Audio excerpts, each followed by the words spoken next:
Salut à tous et bienvenue encore une fois sur notre chaîne Estrella présentée par Inès Kandé. Je suis ravie aujourd'hui de venir avec un nouveau sujet qui est la solidarité féminine. La solidarité féminine et les messages voulant que les femmes partagent des intérêts avec d'autres femmes, des intérêts qui s'opposent à ceux des hommes et que les hommes tirent profit de leur domination sur les femmes. Dans le concept actuel, dans la société actuelle où nous vivons, nous pouvons observer que la participation de femmes est vraiment faible. De quelle participation il s'agit? Il s'agit d'une participation équitable et pleine de la femme dans tous les éléments constitutifs de la société. Donc, nous pouvons voir dans la société d'aujourd'hui, cette participation est faible, cette participation n'est pas pleine, elle n'est pas complète. Alors, nous pouvons déjà voir que ça, si nous devons seulement compter sur les hommes pour nous soutenir, c'est presque impossible. Déjà qu'ils occupent plus de place dans la société plutôt que nous. Ils prennent plus de décisions que nous pouvons le prendre. Alors, nous ne pouvons pas compter seulement sur les hommes pour décider de ce que nous voulons aussi étant femmes et ce que nous voulons ou envisageons pour la société. C'est là qu'intervient la participation de toutes les femmes, nous mettre ensemble pour former une force en nous-mêmes. Pourquoi les femmes doivent être solidaires? Pourquoi nous devons vivre dans une solidarité féminine? Pourquoi? Est-ce vraiment nous sommes obligés de le faire?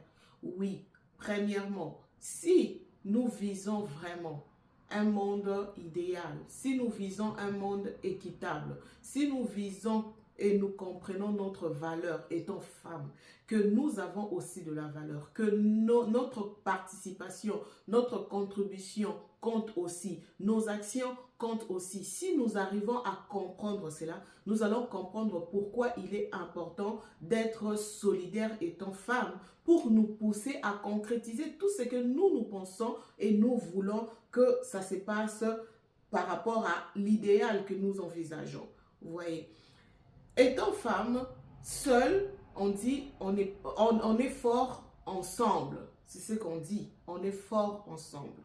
D'où nous devons nous mettre ensemble pour constituer une certaine force et nous mettre ensemble et concrétiser aussi ce que nous avons comme idée idéale pour la société que nous sommes. Alors, la première des choses est que personne ne nous comprendra étant femmes plus que nous-mêmes. Nous sommes femmes, nous nous connaissons mieux. Nous connaissons nos réactions, nos actions. Nous connaissons comment nous pensons, comment nous prenons les choses. Nous le connaissons. Alors, pour comprendre le besoin de la femme, pour comprendre la femme en elle-même, en soi, ce qu'elle est, ce qu'elle désire, il faudrait d'abord être elle, la femme. Ou il faudrait se mettre à la place de cette femme-là. Se mettre à la place a une nuance par rapport à être déjà à la place, être déjà cette personne à cette place-là. Voilà pourquoi certains hommes peuvent se mettre à notre place pour nous comprendre, agir et décider pour nous. Oui, c'est une chose, c'est possible, mais ça n'aura pas le même effet si nous-mêmes, les femmes, nous nous mettions ensemble pour maintenant décider de nous. Eux se mettent seulement à notre place, mais nous, nous sommes nous-mêmes à cette place-là. Quoi de mieux entre les deux? Vous voyez un peu. On dit la charité bien ordonnée commence par soi-même. Il n'y a personne qui pourra nous aider, nous comprendre, faire des choses avec notre intérêt plus que nous-mêmes. Voilà pourquoi nous devons nous-mêmes nous mettre à cette place-là. Voilà pourquoi nous devons nous-mêmes nous mettre ensemble, être fortes ensemble et décider, agir pour nos intérêts. Et deuxièmement, nous devons savoir que nous sommes la base de la société. Nous prenons soin des enfants, des hommes. Nous prenons soin de la société. Nous sommes la souche même de la société.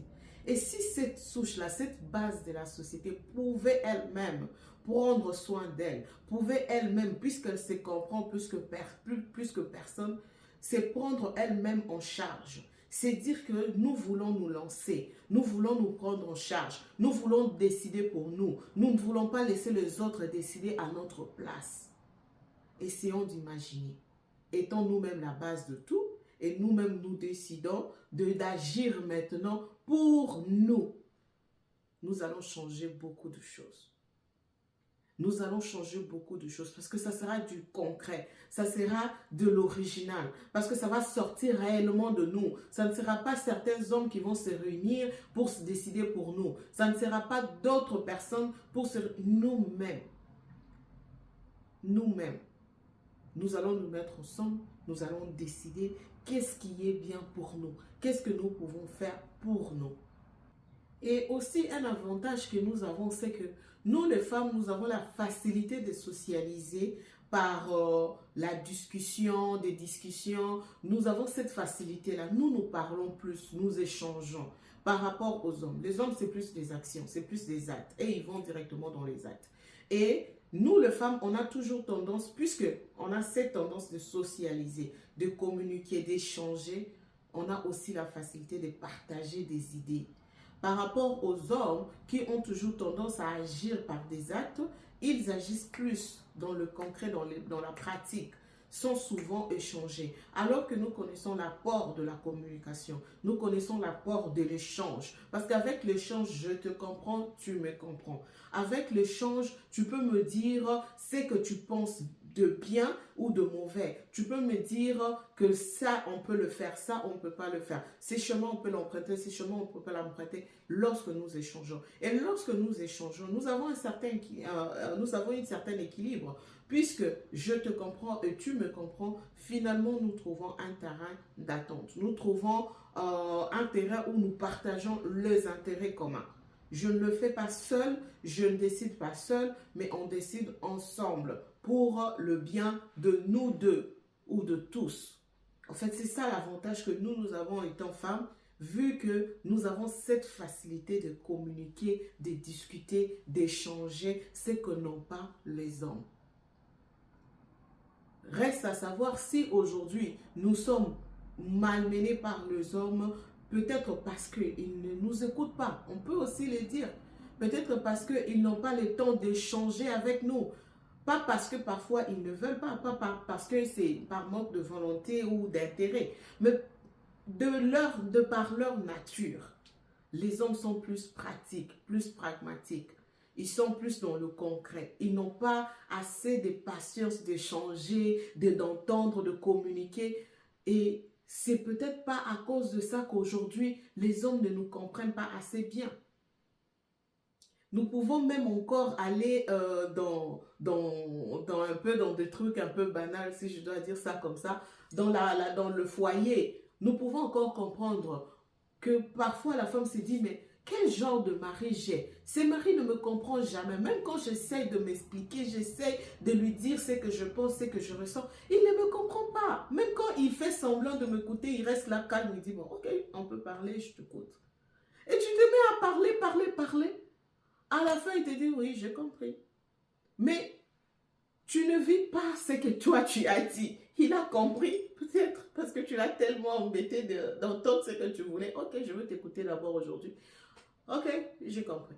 Mais dans la vie pratique de tous les jours comme ça, on ne voit pas en fait tout ce que tu as dit à cet homme-là. Tu lui as sûrement reproché telle ou telle chose, ou tu lui as proposé telle ou telle chose, ou tu voulais telle ou telle chose. Mais tu ne vois pas ces choses-là arriver. Et tu commences à te poser la question, mais est-ce qu'il m'a écouté ou il ne m'a pas écouté? Et finalement, il y a des querelles, il y a des incompréhensions, il y a des disputes. Pourquoi? Parce qu'on ne se comprend pas. En réalité, nous n'avons pas le même langage. Certains hommes plutôt veulent nous comprendre. Mais seulement, ils doivent se surpasser leur nature pour comprendre qu'est-ce que nous voulons dire.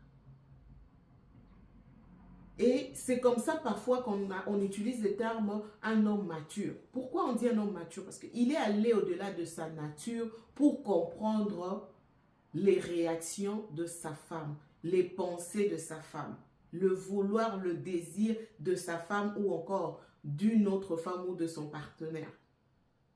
Et si les hommes n'arrivent pas à nous comprendre, ce n'est pas seulement dans le foyer, c'est même dans la société.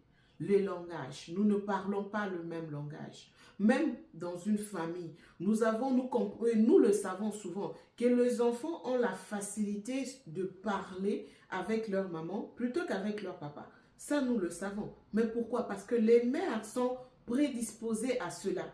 Elles sont prédisposées à écouter, à communiquer, à échanger. Et les papas, ce n'est pas le cas par leur nature. Les papas qui le font, c'est des passes.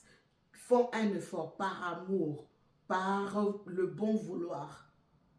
Et souvent, c'est avec leurs proches, leur famille qu'ils doivent défendre, leur famille qu'ils doivent protéger, leur famille pour qui ils doivent tout donner. Voilà pourquoi ils vont au-delà de ça.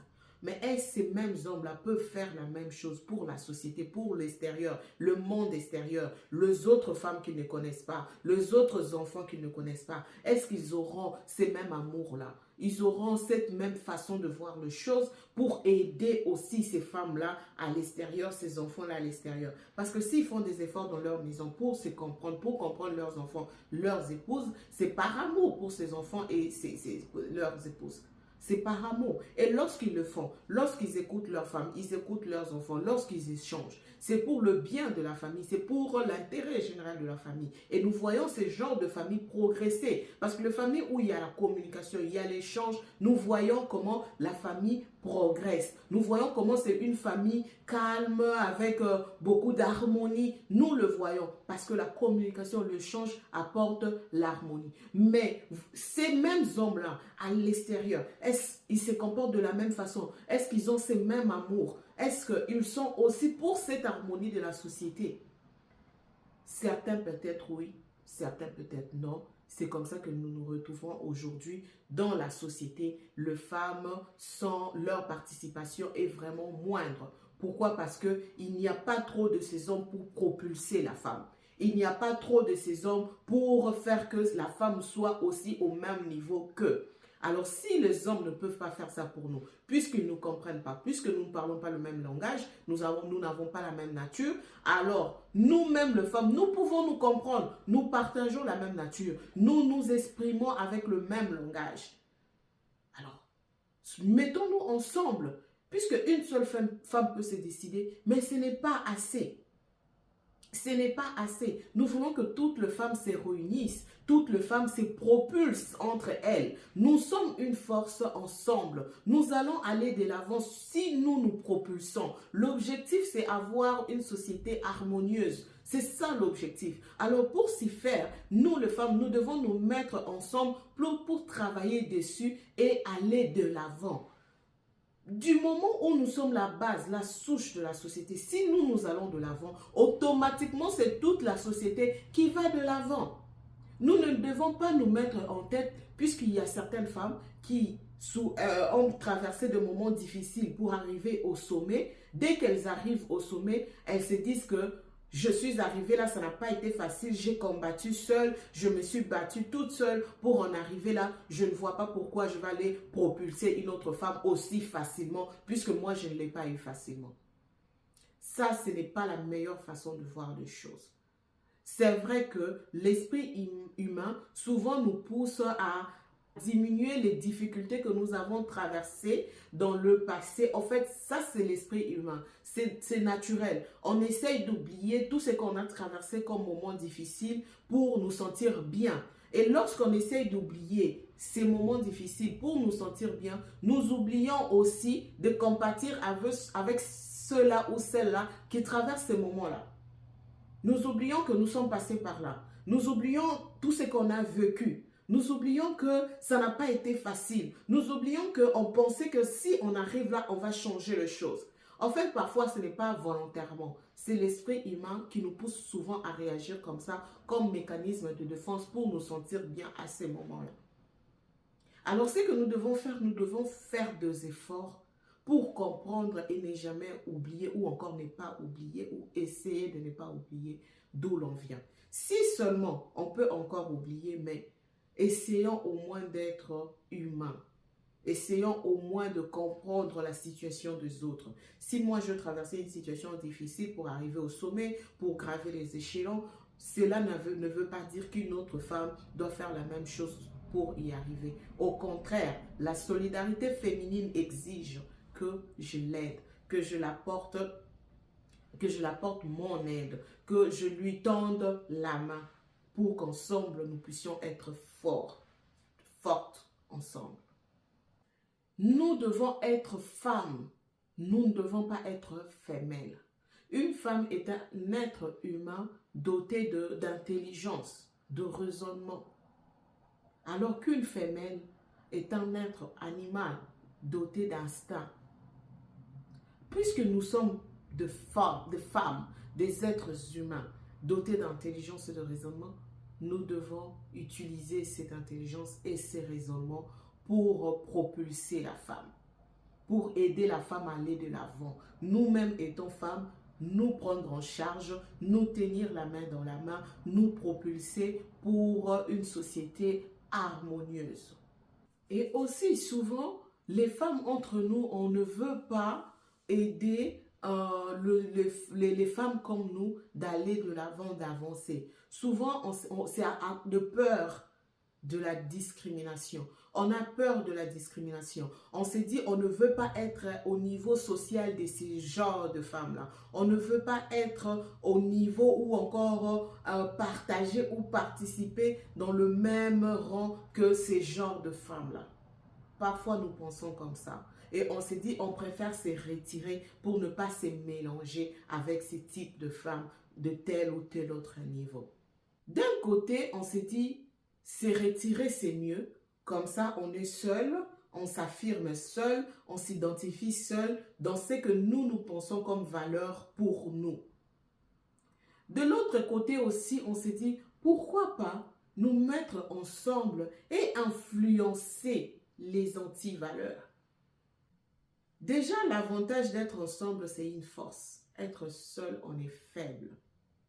Il y a un adage qui dit, on va loin lorsque on est ensemble, mais plus on va vite lorsque on est seul.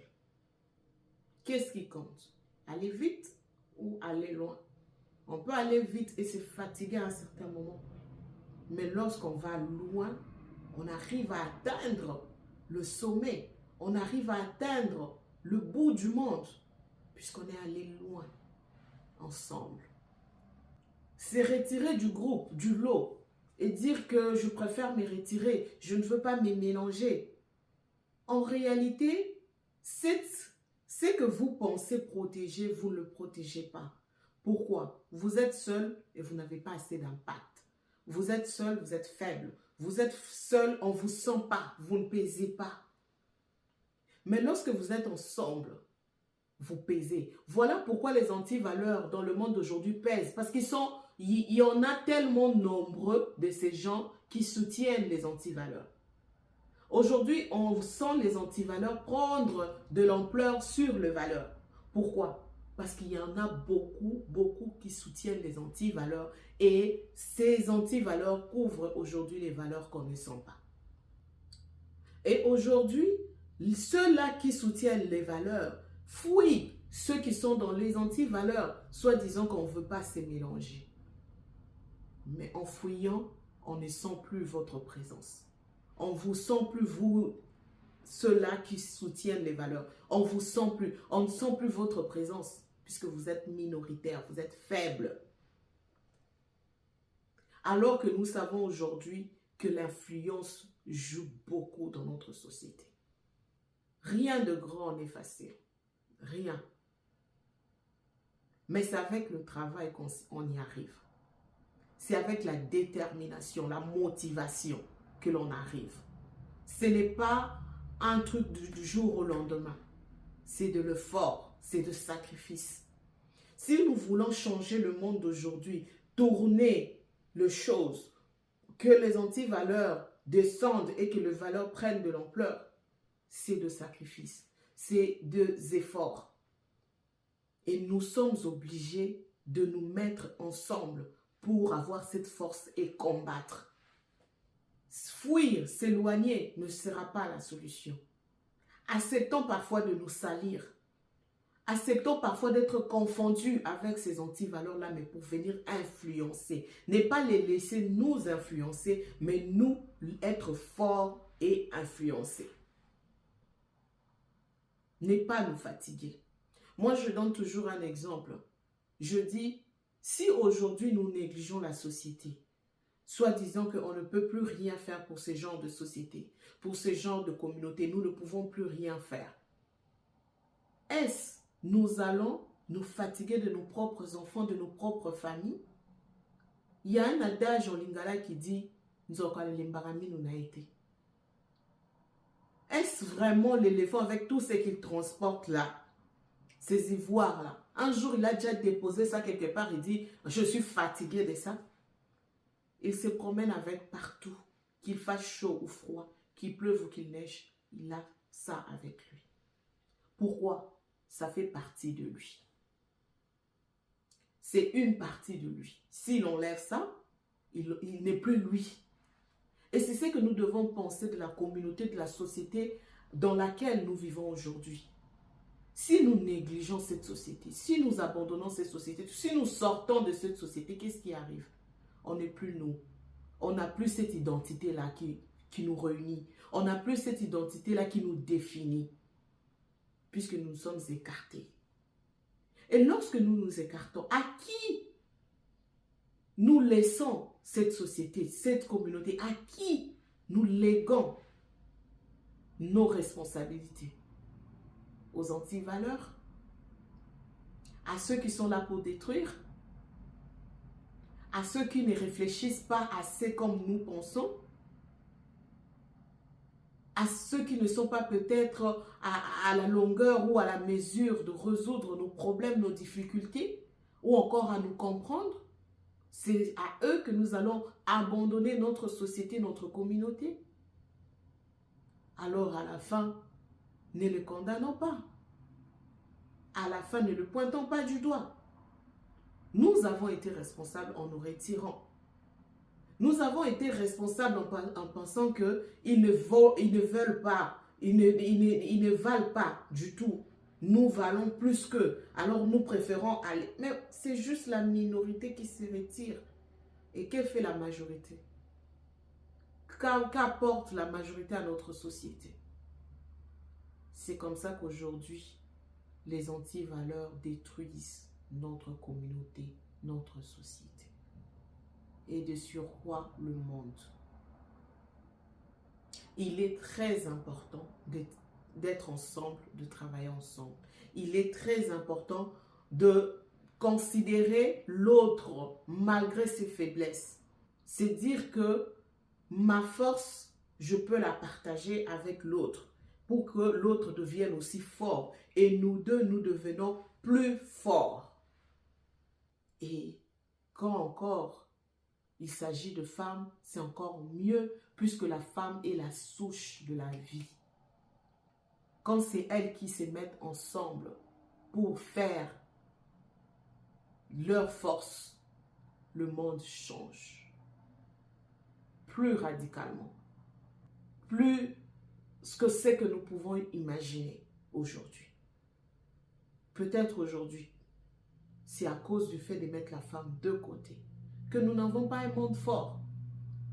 Les hommes dans le monde sont minoritaires par rapport aux femmes.